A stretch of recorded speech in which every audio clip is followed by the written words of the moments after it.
آقا دو جہاں صلی اللہ تعالی علیہ وسلم کی سیرت طیبہ کا سب سے بڑا سبق محبت، اور حضور کی نسبت کا بھی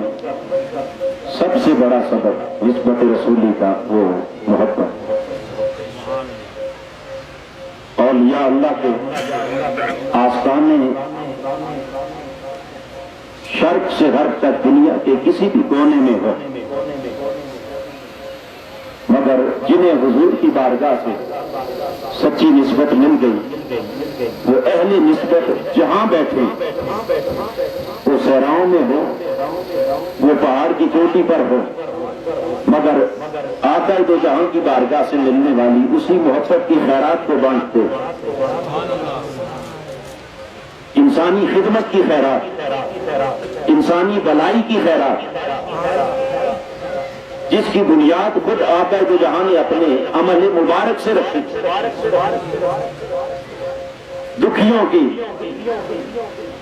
دکھوں کے خاتمے کے لیے،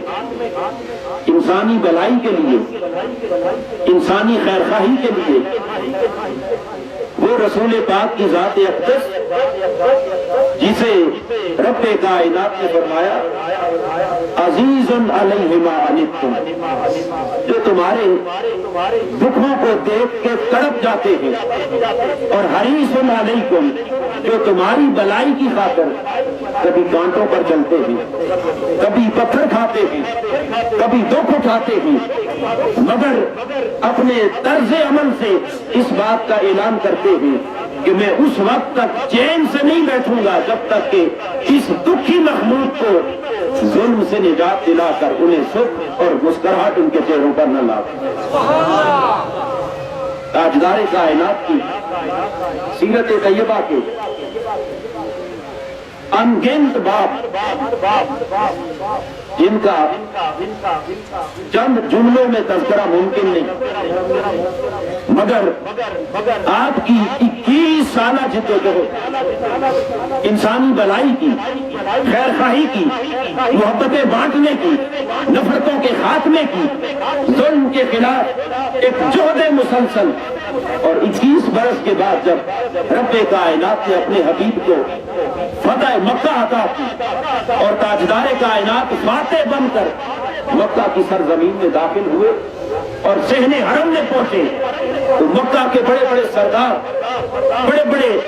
برسر اقتدار لوگ کانپ رہے تھے کہ نہ جانے آج ہمارے ساتھ کیا سلوک ہونے والا ہے، مگر وہ محبتیں بانٹنے والا رسول آج سارے اختیار، ظاہری شان و شوکت اور طاقت و سطوت اپنے ہاتھ میں لے کر پھر اعلان فرماتے ہیں لا تثریب علیکم اليوم، آج کسی کے خلاف کوئی انتقامی کارروائی نہیں کی جائے گی، آج کسی کے ساتھ کوئی ظلم نہیں کیا جائے گا، کوئی زیادتی نہیں کی جائے گی، بلکہ محبت کا پیغام عام کرنے کے بعد میرے آقا حرم کعبہ کے صحن میں جب کھڑے ہوتے ہیں اور صحن حرم میں کھڑے ہو کر آپ فرماتے ہیں کہ بلاؤ میرے غلام بلال، وہ حبش کا رہنے والا کالے رنگ کا غلام، اور بلال حبشی کو بلا کر میرے آقا نے فرمایا بلال، تو نے اس دین کی خاطر تو نے پتھر کھائے، تو نے تکلیفیں اٹھائیں، تجھے ریت پر گھسیٹا گیا، تیرے سینے پر پتھر کی سلیں رکھی گئی، تیری زبان پر آگ کے انگارے رکھے گئے، مگر آج تو نے ٹھوکریں کھانے کے بعد اس پر ثابت قدم رہا، استقامت اختیار کی، آج کا دن تو میری امت کے دکھیوں کا، بے سہاروں کا، غریبوں کا نمائندہ بن جا، اور میرا حکم یہ ہے کیونکہ آج ہماری فتح کا دن، آج اسلام کی عظمت کا دن ہے، آج مکہ پر مصطفیٰ کے نظام کا پہلا دن ہے، آج مکہ کی وادی میں مصطفیٰ کے انقلاب کی پہلی صبح ہے، میں اپنے طرز عمل سے دنیا کو بتانا چاہتا ہوں کہ میرا دین ہے کیا، میرا نظام ہے کیا، میں اس کون سا نظام کائنات انسانی کو عطا کرنا چاہتا ہوں۔ فرمایا آج مکہ کے، قریش کے، بنو ہاشم کے بڑے بڑے سردار، وڈیرے، دولت مند، جاگیردار، رکڑی ہوئی گردنوں